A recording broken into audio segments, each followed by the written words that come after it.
பழம்பெரும் நடிகை சத்யபிரியா அவர்கள பத்தி தான் நாம இன்னைக்கு பேச போறோம். இவங்கள சத்யபிரியா அப்படின்னு சொல்றத விட, நடிகை தேவயானியோட அம்மான்னு சொன்னா நெறைய பேருக்கு தெரியும். அதாவது நிஜ அம்மா கிடையாது. கோலங்கள் சீரியல்ல அபி கேரக்டருக்கு அம்மாவா நடிச்சிருந்தாங்க. அது மட்டுமே இல்லாம சூரியவம்சம் படத்திலயுமே நடிகை தேவயானி அவர்களுக்கு அம்மாவா நடிச்சிருந்தாங்க. அடுத்தடுத்து ஒரு சில படங்களுக்குமே தேவயானி அவர்களுக்கு அம்மாவா நடிச்சிருந்தாங்க. சோ இது மூலமா நெறைய பேருக்கு வந்து இவங்க தான் தேவயானியோட அம்மா அப்படின்ற மாதிரி மைண்ட் செட் வந்துட்டாங்க. குறிப்பா அந்த கோலங்கள் சீரியல் மூலமா இவங்க தான்ப்பா தேவயானி அவர்களுடைய அம்மா அப்படின்னு எல்லாருமே நினைச்சிட்டு இருந்த காலங்களுமே இருக்குது. இவங்கள பத்தி தான் நம்ம இன்னைக்கு பார்க்க போறோம். எதுக்காகனா, இவங்க வந்து ரஜினி சார், அப்புறம் வந்து கமலஹாசன் சார் இவங்க 2 பேர்கிட்டயும் நான் ஏமாந்துருக்கேன். அப்படின்ற மாதிரி ஒரு விஷயத்த வந்து ஷேர் பண்ணியிருக்காங்க. அது மட்டும் இல்லாம, கோலங்கள் சீரியல் டைம்ல நடந்த ஒரு விஷயத்தையும் வந்து அந்த பிரச்சனைகள பத்தியுமே ஷேர் பண்ணியிருக்காங்க. அது என்ன பிரச்சனை? எதுக்காக ரஜினி, கமல் இவங்க கிட்ட இவங்களுக்கு வந்து என்னத்த ஏமாந்தாங்க? அப்படிங்கிறத பத்தி தான் இந்த பதிவுல நாம பார்க்க போறோம். இவங்கள பத்தி இன்ட்ரோ சொல்லணும்னா நெறையவே சொல்லிக்கிட்டு இருக்கலாம். ரொம்ப காலமா வந்து சினிமாவுல இருக்கிறாங்க. 70ஸ் காலகட்டத்தில இருந்து இவங்க சினிமாவுல வந்து நடிச்சுக்கிட்டு இருந்துகிட்டு இருக்காங்க. இவங்கள பத்தி சொல்லணும் அப்டின்னா, இவங்க வந்து அம்மா கேரக்டர் பண்ணியிருக்காங்க. கேரக்டர் ரோல் பண்ணியிருக்காங்க அப்படின்னு தான் நெறைய பேருக்கு தெரியும். ஆனா இவங்க கிட்டத்தட்ட 50 படங்கள்ல ஹீரோயினா நடிச்சிருக்காங்களாம். சோ இந்த விஷயம் வந்து எல்லாருக்குமே ஷாக்கிங்கா தான் இருக்கும். ஏன்னா கொஞ்சம் இப்போ உள்ளவங்களுக்கு வந்து அவங்கள பத்தி பழைய படங்கள் பார்த்திருப்பாங்களான்னு தெரியல. பட் ஆனா 50 படங்கள்ல நடிகையா நடிச்சிருக்காங்க. சோ அதுக்கப்புறமா தான் அம்மா கேரக்டர், கேரக்டர் ரோல் இந்த மாதிரி கேரக்டர்ல வந்து நடிச்சிட்டு இருக்காங்க. அது மட்டும் இல்லாம ஒரு சில திரைப்படங்கள்ல வந்து வில்லியா கூட நடிச்சிருக்காங்க. இவங்க வந்து இப்போ ரீசென்ட்டா பார்த்தீங்க அப்படின்னா, சீரியல்கள்லயுமே நடிச்சுட்டு வந்துட்டு இருக்காங்க.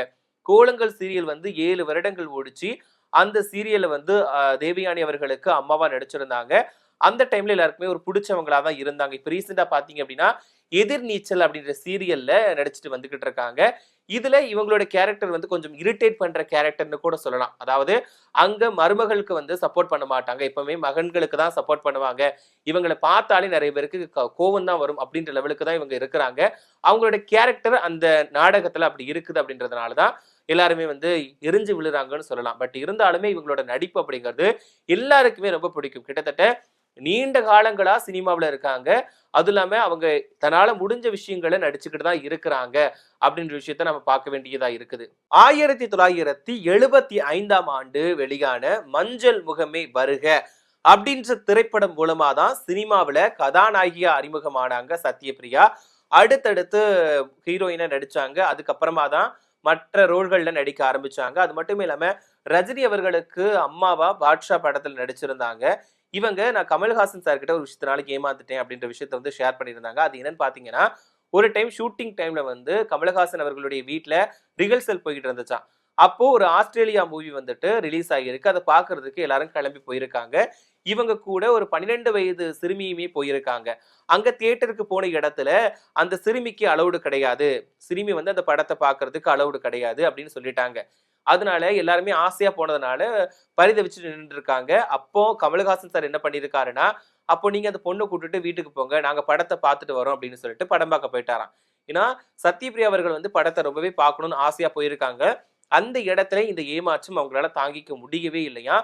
சோ அதனால ரொம்பவே வருத்தத்தோட வீட்டுக்கு வந்துட்டாங்களாம். அதிலிருந்து கமலஹாசன் அவர்கள் கூட எங்கேயுமே பேசுறதே இல்லையாம். பேசுறத வந்து நிப்பாட்டினாங்களாம். ரொம்ப நாள் கழிச்சு தான் கமலஹாசன் அவர்கள் வந்து ஏதோ ஒரு நிகழ்ச்சியில சந்திக்க வேண்டிய சூழல் ஏற்பட்டுச்சு.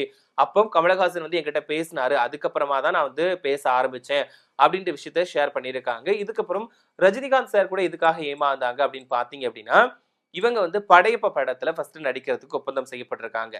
படையப்பா படத்த பத்தி சொல்லணும் அப்படின்னா, நெறையவே சொல்லிட்டு போகலாம். ஏன்னா, அந்த படத்துல யாரோட நடிப்பு பார்க்கறது? ரஜினி சார் நடிப்பு பார்க்கிறதா? இல்லாட்டா வந்து நீலாம்பரி நடிப்பு பார்க்கிறதா? சௌந்தர்யா அவர்களுடைய நடிப்பு பார்க்கிறதா? அப்படின்னு எல்லாருமே வந்து அவங்க போட்டி போட்டு நடிச்சிருப்பாங்க அப்படின்னு சொல்லலாம். அதுலயும் குறிப்பா நீலாம்பரி கேரக்டர் வந்து அவ்ளோ மாஸ் பண்ணியிருப்பாங்க. அதுல நீலாம்பரி கேரக்டருக்கு அப்பா இருப்பாங்க. அவங்க தான் வந்து வில்லனாவே காட்டியிருப்பாங்க. சோ அந்த கதாபாத்திரத்துல முதல்ல வந்து அம்மா கதாபாத்திரத்த தான் வைக்கிறதுக்கு முடிவு பண்ணியிருக்காங்க. என்னன்னா, ராதா ரவி அவர்களுடைய கேரக்டர்ல வந்து ஒரு ஆண் கிடையாது. பெண் தான் இருக்கணும். நீலாம்பரி அவர்களுடைய அம்மா இருக்கணும் தான் அந்த கதைய வந்து டிசைன் பண்ணியிருக்காங்க. அதுக்காக தான் நடிகை சத்யபிரியா அவர்கள் கிட்ட கே.எஸ். ரவிக்குமார் அவர்கள் முதல்ல பேசியிருக்காரு. நீங்க வந்து ரஜினி சார் அவர்களுடைய படத்துல நடிக்கிறீங்க. இந்த படத்துல நீங்க வந்து நீலாம்பரி அவர்களுக்கு, அதாவது ரம்யா கிருஷ்ணன் அவர்களுக்கு அம்மாவா நடிக்க போறீங்க. உங்களோட கேரக்டர் வந்து இதுதான் அப்படிங்கிறத சொல்லிட்டாராம். சோ இதனால சத்யபிரியா அவர்களுமே நான் ரஜினி சார் படத்துல நடிக்க போறேன். படையப்பா படத்துல நடிக்க போறேன் அப்படின்னு எல்லார்கிட்டயும் சொல்லிட்டாங்களாம். ஆனா ரொம்ப நாள் வந்து அவர்கிட்ட இருந்து எந்த விதமான அழைப்புமே வரலையாம். இதனால சத்யபிரியா அவர்கள் வந்து கே.எஸ். ரவிக்குமார் அவர்களுக்கு கால் பண்ணி, "சார் என்ன சார் எனக்கு வந்து படம் வந்து கேரக்டர் இருக்குன்னு சொல்லியிருந்தீங்க. என்ன சார் ஷூட்டிங் என்ன கூப்பிடவே இல்ல" அப்படின்னு சொல்லிட்டு கேட்டிருக்காங்க. உடனடியே அந்த கே.எஸ். ரவிக்குமார் அவர்கள் என்ன சொல்லியிருக்காங்கன்னா, "மேம் ஃபர்ஸ்ட் வந்து அம்மா கேரக்டருக்கு தான் அந்த வில்லி ரோல் குடுக்கலாம்னு நெனச்சோம். ஆனா அந்த கேரக்டர வந்து நான் இப்ப வந்து அப்பாவா மாத்திட்டேன். அதனால உங்களுக்கு அங்க வந்து ஸ்கோர் பண்றதுக்கு எதுவுமே இருக்காது. அதனால தான் மேம் நான் வந்து உங்கட்ட சொல்லவே இல்ல" அப்படின்னு நடந்த விஷயத்த சொல்லியிருக்காரு. உடனடியா சத்யபிரியா மேம் வந்து பதறி போயிட்டாங்களாம். "ஐய்யய்யோ! நான் வந்து ஊர் ஃபுல்லா சொல்லிட்டேன். நான் வந்து படைப்பு படத்துல நடிக்க போறேன்னு சொல்லிட்டேன். பட் இந்த படத்துல நடிக்கலன்னா எனக்கு ரொம்பவே அவமானமா இருக்கும் சார். கண்டிப்பா எனக்கு எந்த ஒரு கேரக்டராவது குடுத்துருங்க. அட்லீஸ்ட் எனக்கு அங்க சும்மாவாவது வேலை இல்லன்னா கூட பரவாயில்ல. எனக்கு ஒரு கேரக்டர் குடுத்துருங்க" அப்படின்னு சொல்லியிருக்காங்க.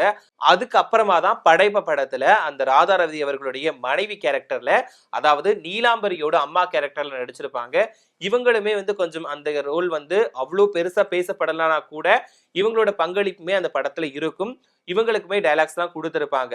சோ இது மூலமாவது தான் அந்த விஷயத்த சொல்லியிருக்காங்க. நான் வந்து இந்த 2 விஷயத்துல ஏமாந்தேன் அப்டின்ட்டு. முதல் வந்து கமலஹாசன் சார் கூட ஏமாந்த விஷயம் அப்டிங்கிறது, டைரக்ட்டா கமலஹாசன் சார் வந்து அதுல ஈடுபட்டிருக்காரு. ஆனா இந்த படத்துல வந்து ரஜினிகாந்த் சார் வந்து அதுல ஈடுபடலனா கூட, அந்த படைப்ப படத்து மூலமா ஏமாந்தேன் அப்டின்ற விஷயத்த தான் இவங்க வந்து ஷேர் பண்ணியிருக்காங்க. இப்போ கோலங்கள் சீரியல் வந்து எல்லாருக்குமே ஒரு ஃபேவரட்டான சீரியல். கண்டிப்பா 90ஸ் குழந்தைகளுக்கு எல்லாருக்குமே ரொம்பவே புடிச்சமான ஒரு சீரியல். குறிப்பா பையனா இருந்தாலும் சரி, பொண்ணா இருந்தாலும் சரி 2 பேருக்குமே இந்த சீரியல் பிடிக்கும். ஸ்கூல் விட்ட உடனே எப்படா அந்த சீரியல் பார்க்கறதுக்கு வந்து ஓடுவோம்ன்னு சொல்லிட்டு ஓடி பார்த்த காலங்களுமே இருக்குது. அதுலயுமே அந்த பாட்டு முடிஞ்ச உடனேயே ஒவ்வொரு கோலங்கள் வந்து ஒவ்வொரு நாளைக்கு போடுவாங்க. இந்த கோலங்கள் அந்த என்ன கோலம் வருது அப்படின்னு பார்க்கறதுக்காகவே எல்லாருமே ஆவலா காத்துட்டு இருப்பாங்க.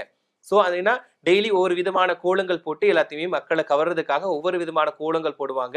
என்னைக்கு என்ன கோலம் வருது அப்படின்னு பார்க்கறதுக்காக எல்லாருமே ஆவலா காத்துக்கிட்டு இருப்பாங்க. சோ அந்த சீரியல்ல வந்து அபி கேரக்டர்ல நடிகை தேவயானி மேம் நடிச்சிருப்பாங்க. அவங்கள ரீப்ளேஸ் பண்றதுக்கு வேற யாருமே கண்டிப்பா அந்த சீரியல்ல கண்டிப்பா யாருமே இமேஜின் பண்ண முடியாது. இப்போ அந்த சீரியல் பார்க்கறதுக்கு வித்தியாசமா இருந்தா கூட, அந்த டைம்ல எல்லாரும் ஃபேவரைட் சீரியலா இருந்துச்சு. இப்போ ரீசென்ட்டா கூட பார்த்தீங்கன்னா, இன்னொரு சேனல்ல வந்து இந்த சீரியல வந்து டெலிகாஸ்ட் பண்ணிக்கிட்டு இருக்காங்க. ஒரு டைம்ல தேவயானி மேம்க்கும், இவங்களுக்கும் அதாவது தேவயானி மேம்க்கும், புரொடியூசருக்கும் இடையில ஏதோ வந்து கருத்து வேறுபாடு ஏற்பட்டிருக்கு. அப்போ சத்யபிரியா மேம் அவர்கள ரொம்ப நாளைக்கு வந்து ஷூட்டிங்க்கு கூப்பிடவே இல்லையாம். உடனே, "சார் என்ன சார் என்னோட கால் ஷீட் கேட்கவே இல்ல. எனக்கு டைமும் கேட்கவே இல்ல.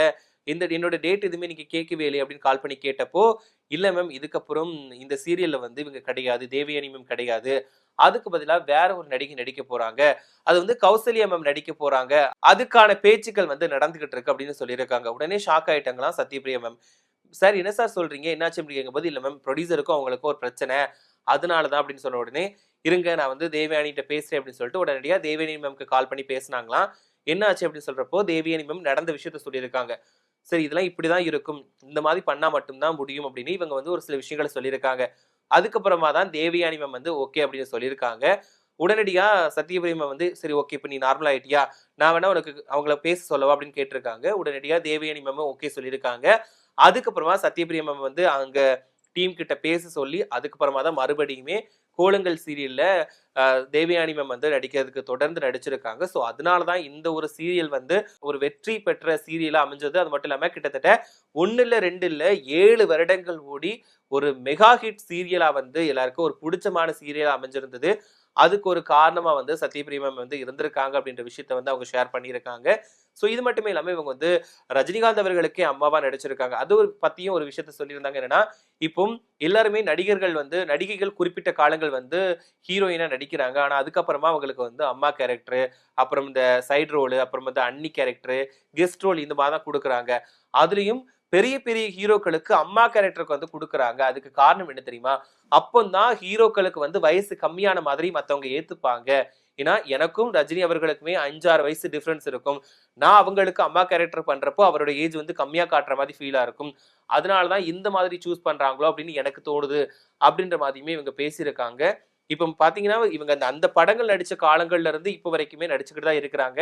இப்ப சீரியல்கள்லயுமே நடிச்சு அவங்களோட கவனத்த வந்து செலுத்திட்டு இருக்காங்க. சோ இத பத்தி நீங்க என்ன நினைக்கிறீங்க? உங்களுக்கு நடிகை சத்யபிரியா பிடிக்குமா? அப்படிங்கிறதையும், அவங்க நடிச்ச கோலங்கள் சீரியல் உங்களுக்கு பிடிக்குமா? அப்படிங்கிறதையும் மறக்காம கமெண்ட்ல சொல்லுங்க.